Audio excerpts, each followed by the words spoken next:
2026년 5월 29일 금요일 금요 기도회에 참여하신 모든 주의 지체들을 사랑하며 축복합니다. 오늘 본문의 말씀은 이사야서 16장 6절로 12절 말씀 가운데 심판하시는 하나님의 눈물이라는 제목으로 하나님의 말씀을 선포하고자 합니다. 오늘 본문의 말씀은 이사야서 16장 6절로 12절 말씀 제가 받들어 봉독합니다. 이사야서 16장 6절로 12절입니다. 우리가 모압의 교만을 들었나니 심히 교만하도다. 그가 거만하며 교만하며 분노함도 들었거니와 그의 자랑이 헛되도다. 그러므로 모압이 모압을 위하여 통곡하되 다 통곡하며 길하레셋 건포도 떡을 위하여 그들이 슬퍼하며 심히 근심하리니 이는 헤스본의 밭과 신마의 포도나무가 말랐음이라. 전에는 그 가지가 야셀에 미쳐 광야에 이르고 그 싹이 자라서 바다를 건넜더니 이제 열국의 주권자들이 그 좋은 가지를 꺾었도다. 그러므로 내가 야셀의 울음처럼 신마의 포도나무를 위하여 울리라. 헤스본이여 엘르알레여 내 눈물로 너를 적시리니 너의 여름실과 내 농작물의 즐거운 소리가 그쳤음이라. 즐거움과 기쁨이 기름진 밭에서 떠났고 포도원에는 노래와 즐거운 소리가 없어지겠고 틀에는 포도를 밟을 사람이 없으리니 이는 내가 즐거운 소리를 그치게 하였음이라.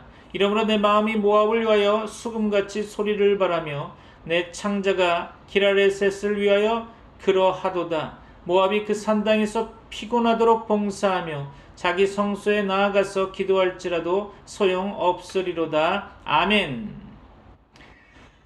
우리는 살아가면서 하나님의 사랑에 대해서는 자주 이야기하곤 합니다. 하나님은 사랑이십니다. 그렇죠? 사랑의 하나님. 하나님은 우리를 용서하십니다. 용서하시는 하나님. 하나님은 우리를 축복하십니다. 복을 주시는 하나님. 그렇죠? 이러한 말을 들으면 우리의 마음은 좀 편안해지는 듯 합니다. 그러나 반대로 하나님의 심판에 대해 말하면 우리는 별로 좋아하지 않습니다. 그리고 마음이 좀 불편하죠. 심판이란 단어를 들으면 부담스럽고 불편해지기 마련입니다. 그래서 오늘날 많은 교회는 하나님의 사랑은 강조하지만 하나님의 심판은 거의 말하지 않는 경향이 있는 듯합니다. 하지만 성경은 사랑의 하나님만 말씀하지 않으십니다. 성경은 거룩하신 하나님, 공의로우신 하나님, 죄를 미워하시는 하나님도 말하고 있죠. 사랑만 있고 심판이 없다면 하나님은 거룩하신 분이 아닙니다. 반대로 심판만 있고 사랑이 없다면 하나님은 자비의 하나님이 될 수 없죠. 성경은 이 두 가지를 함께 보여주고 있습니다. 그리고 오늘 우리가 읽은 이사야서 16장은 매우 놀라운 장면을 보여주고 있죠. 하나님께서 모압을 심판하시는데 그 심판을 선언하시는 하나님의 마음속에 눈물이 있다는 것입니다. 심판은 하시지만 그 심판의 과정은 기뻐하지 않으신다는 거죠. 징계는 하시지만 그 징계의 과정을 즐거워하지 않으신다는 것입니다.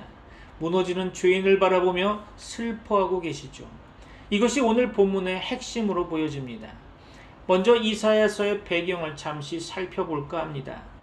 이사야 선지자가 활동하던 시기는 유다 왕국이 정치적으로 매우 불안한 시대였습니다.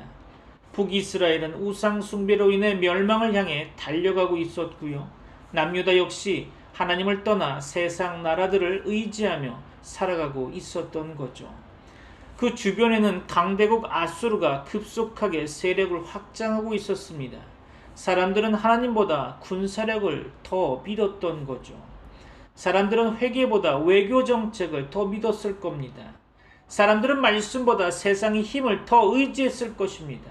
그래서 하나님께서는 이사야를 통해서 유다뿐 아니라 주변 여러 나라들에 대한 심판을 선포하신 것입니다. 그 가운데 하나가 바로 모압이죠. 모압은 어떤 나라입니까? 모압은 롯의 후손들로 이루어진 민족입니다. 이스라엘과는 먼 나라가 아니죠. 오랫동안 하나님께서 은혜를 베푸셨던 민족입니다. 그러나 시간이 흐르면서 모압은 하나님을 경외하기보다 자신들의 풍요와 힘을 자랑하기 시작했죠. 오늘 본문 6절 말씀은 모압의 죄를 이렇게 요약하고 있습니다. 우리가 모압의 교만을 들었나니 심히 교만하도다. 그가 거만하며 교만하며 분노함도 들었거니와 그의 자랑이 헛되도다. 그렇습니다. 하나님께서 모압을 심판하시는 가장 큰 이유는 교만 때문이었던 거죠. 모압은 자신들의 부를 믿었습니다. 모압은 자신들의 안전을 믿었던 거죠. 모압은 자신들의 능력을 믿었던 것입니다. 그리고 하나님 없이도 잘 살 수 있다고 생각했겠죠. 결국 그 교만이 그들을 멸망으로 이끌었던 것입니다.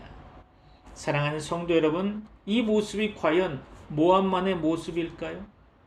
어쩌면 오늘날 우리 시대의 모습은 아닌지 돌아보아야 할 것입니다. 여러분의 신앙이 점검되어지길 바랍니다. 오늘날 많은 사람들이 하나님을 믿는다고 말합니다. 그렇죠? 그러나 실제 삶 속에서는 하나님 없이도 충분히 살아갈 수 있다고 생각하는 듯 합니다. 예배는 드리지만 말씀에는 순종하지 않습니다.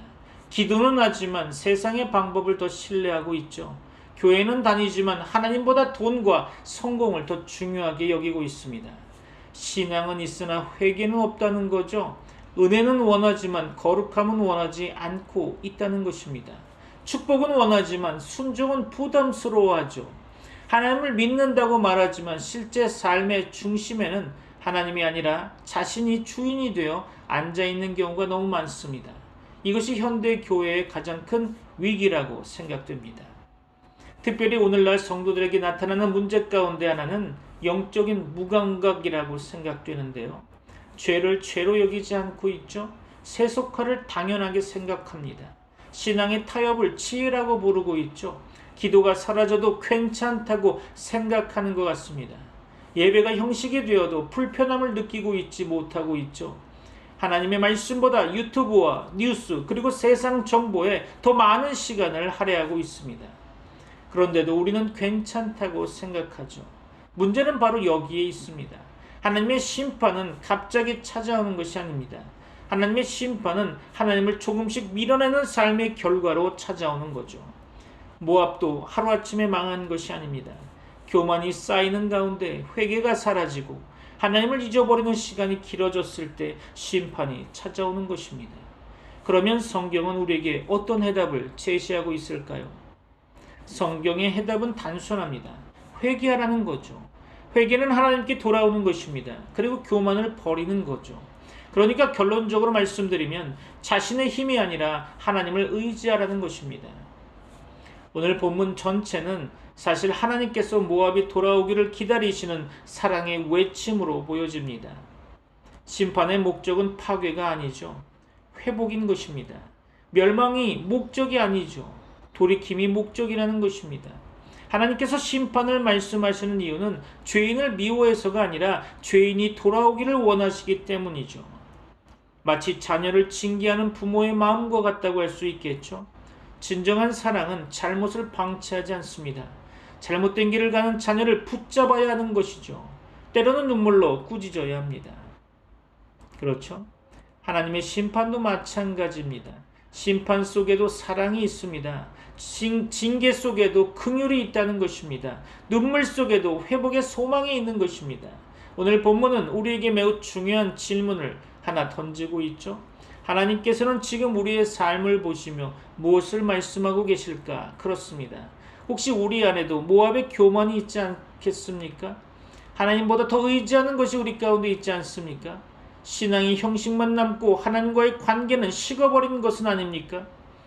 오늘 말씀을 통해서 하나님께서는 우리를 정죄하시라는 것이 아님을 기억하시기 바랍니다.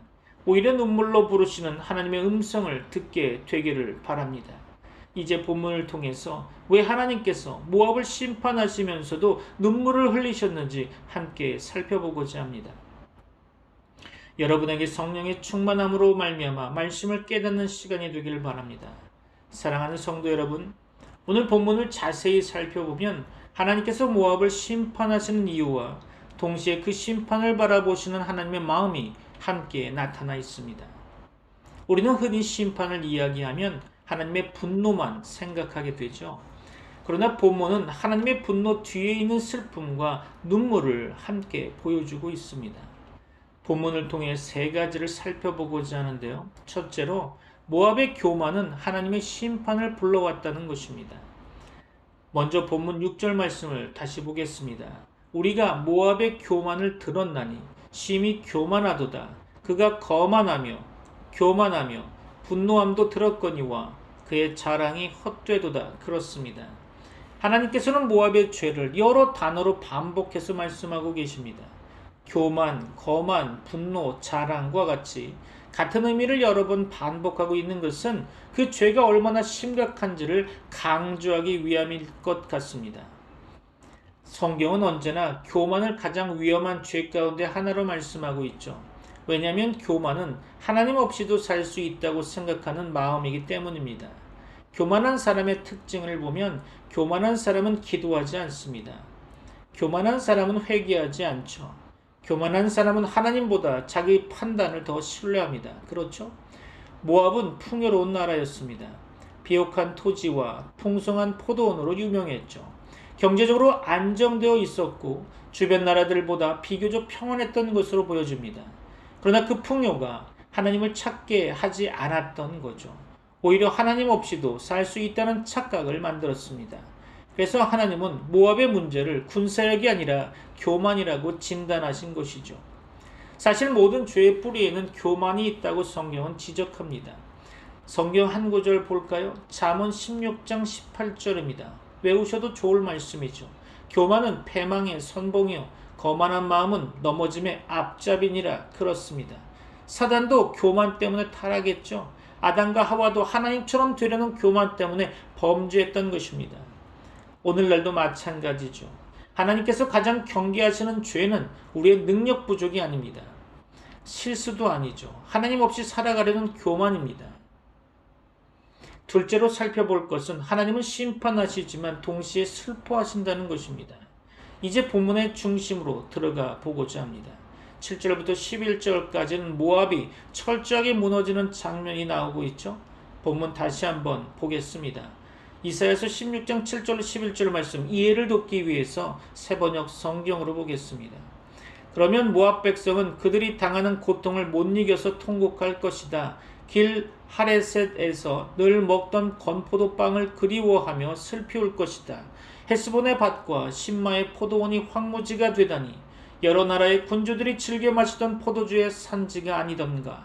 한때는 포도나무 가지가 저 멀리 야스엘레까지 뻗어나가고 동쪽으로는 광야까지 퍼져나가고 서쪽으로는 그 싹이 자라서 사해 너머로까지 뻗어가더니 야스엘이 울듯이 내가 통곡한다. 말라 비틀어진 신마의 포도나무를 두고 통곡한다. 헤스보나 엘르알레야 나의 눈물이 너를 적신다. 여름 과일과 농작물을 거두는 너의 흥겨운 소리가 너에게서 그쳤구나. 이제 기름진 밭에서 기쁨도 사라지고 즐거움도 사라졌다. 포도원에서 노랫소리가 나지 않고 기뻐 떠드는 소리도 나지 않고 포도주 틀에는 포도를 밟는 사람도 없다. 내가 그 흥겨운 소리를 그치게 하였다. 모압을 생각하니 나의 심장이 수금줄이 튀듯 떨리고 길 하레셋을 생각하니 나의 창자가 뒤틀어진다. 그렇습니다. 포도원이 황폐해졌습니다. 농사가 망하게 되었죠. 기쁨과 즐거움이 사라지게 되었습니다. 사람들의 노래가 끊어지게 되죠. 경제가 무너집니다. 나라 전체가 폐허가 되고 말았습니다. 그런데 놀라운 것은 심판의 내용보다 심판을 말씀하시는 하나님의 태도라는 거죠. 8절과 9절을 다시 볼까요? 헤스본의 밭과 신마의 포도원이 황무지가 되다니 여러 나라의 군주들이 즐겨 마시던 포도주의 산지가 아니던가.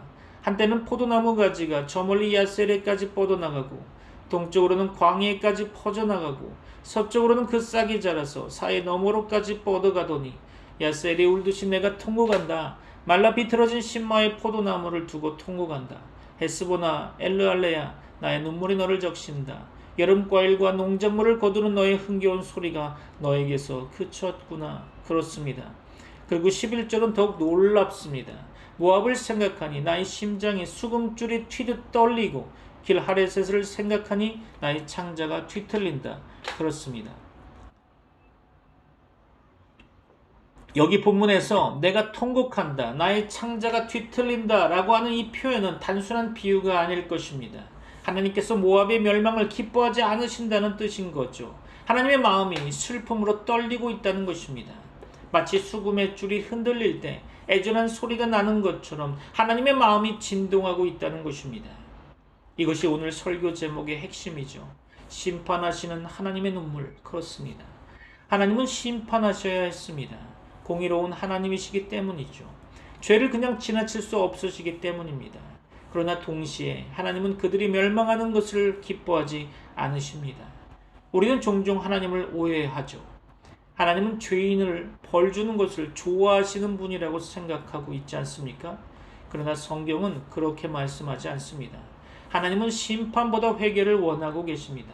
징계보다 회복을 원하시죠. 멸망보다 구원을 원하십니다. 그래서 하나님은 심판을 선언하시면서도 울고 계시는 거죠. 마치 예수님께서 예루살렘을 보며 우셨던 것처럼 말입니다. 예수님 사역 당시 예루살렘 도성은 예수님을 거부했습니다. 그럼에도 주님은 그들을 향해 눈물을 흘리셨죠. 하나님의 심장은 심판의 칼보다 먼저 눈물로 움직이십니다. 사랑하는 성도 여러분, 우리 역시 하나님의 마음을 닮아야 할 것입니다. 죄는 미워해야 하죠. 그러나 죄인을 미워해서는 안 되는 것입니다. 잘못은 책망해야 합니다. 그러나 정죄하는 즐거움을 가져서는 안 될 것입니다. 오늘날 교회가 잃어버린 것이 있다면 바로 이 눈물 아닌가 생각해 봅니다. 진리를 말하지만 눈물이 없습니다. 죄를 지적하지만 사랑이 없다는 거죠. 하나님은 심판을 선포하시면서도 울고 계셨습니다. 그리고 우리도 그 눈물을 회복해야 할 것입니다. 셋째로 살펴볼 것은 하나님을 떠난 종교는 결국 아무 힘이 없다는 것입니다. 마지막으로 12절 보겠습니다. 모압이 그 산당에서 피곤하도록 봉사하며 자기 성소에 나아가서 기도할지라도 소용없으리로다. 그렇습니다. 모압은 위기를 만나자 신전을 찾아갔습니다. 제사를 드렸죠. 그리고 기도했습니다. 종교적 열심을 보였던 거죠. 그러나 아무 일도 일어나지 않았다는 것입니다. 왜일까요? 그들이 찾은 신이 참 하나님이 아니었기 때문일 겁니다. 그들의 종교는 있었지만 하나님은 없었죠. 형식은 있었지만 진실한 회개는 없었던 것입니다. 기도는 있었지만 하나님께 돌아옴은 없었던 거죠. 그래서 아무 소용이 없었던 것입니다. 이 말씀은 오늘날 교회에 매우 중요한 경고이기도 합니다. 교회 출석이 우리의 신앙을 보장하는 것은 아닙니다. 교회 직분이 구원을 보장하지는 않습니다. 종교적 활동이 하나님과의 관계를 대신할 수 없는 것입니다. 하나님께서 찾으시는 것은 외적인 형식이 아닙니다. 겸손히 회개하는 마음인 거죠. 하나님을 의지하는 믿음인 것입니다. 하나님 앞에 무릎 꿇는 영혼입니다. 모압은 끝까지 자신의 길을 고집했던 것입니다. 그래서 결국 심판을 피하지 못했던 거죠. 사랑하는 성도 여러분, 오늘 본문은 단순히 모압의 멸망 이야기가 아닙니다. 교만한 인간을 향한 하나님의 경고이며 동시에 죄인을 향한 하나님의 눈물인 것입니다. 하나님은 오늘도 죄를 심판하십니다. 그러나 그 심판 속에는 눈물이 있다는 것입니다.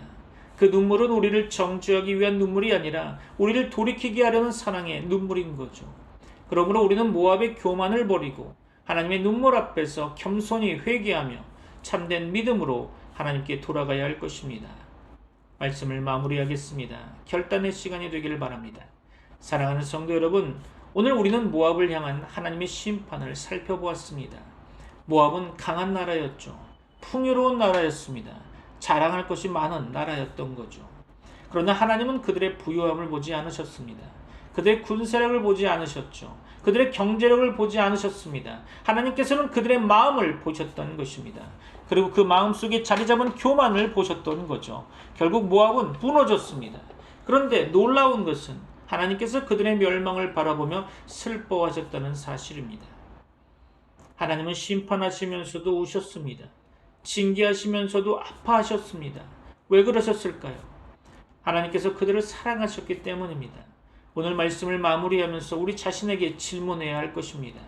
우리는 지금 하나님 앞에서 어떤 모습으로 서 있는가? 라는 거죠. 혹시 우리 안에도 모압의 모습이 있지는 않습니까? 하나님보다 돈을 더 의지하고 있지는 않습니까? 하나님보다 우리의 경험을 더 신뢰하고 있지 않습니까? 기도보다 세상의 방법을 먼저 찾고 있지는 않습니까? 신앙생활은 오래 했지만 하나님 앞에 겸손함을 잃어버리지는 않았습니까? 오늘 하나님께서는 우리를 향하여도 말씀하십니다. 돌아오라, 내게로 오라, 내가 너를 포기하지 않았다. 그렇습니다. 사랑하는 성도 여러분, 하나님의 심판은 마지막 목적이 아닙니다. 하나님의 목적은 회복입니다. 하나님의 목적은 구원인 것입니다.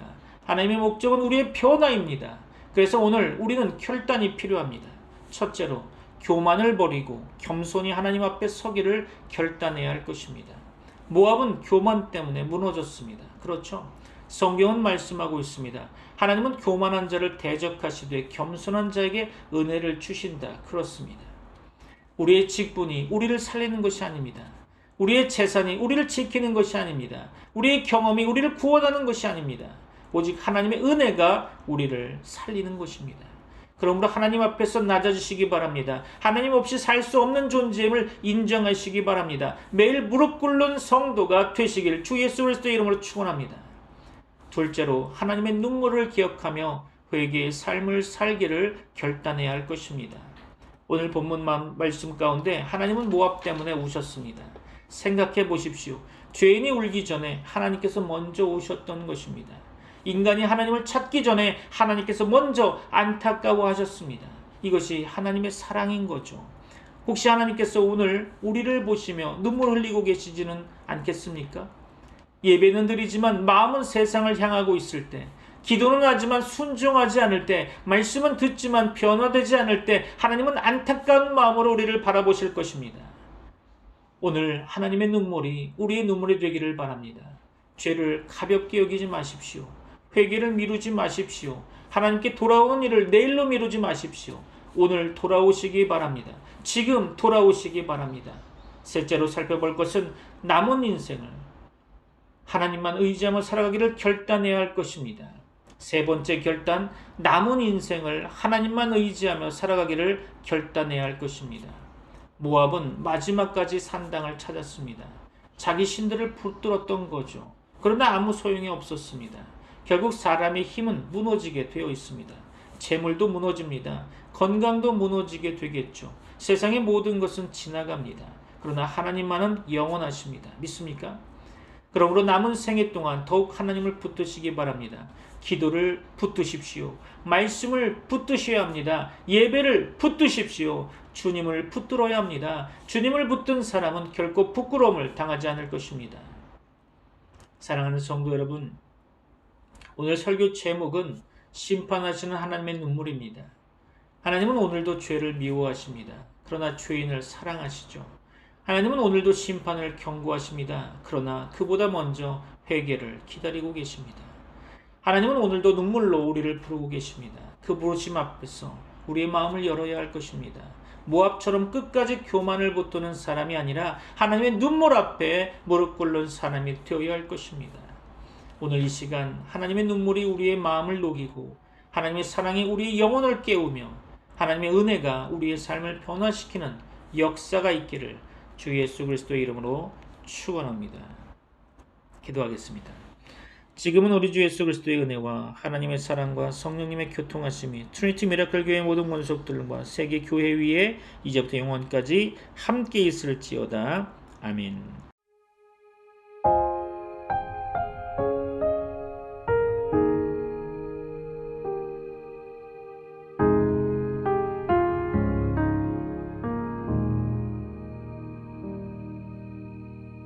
내 백성이 나를 떠나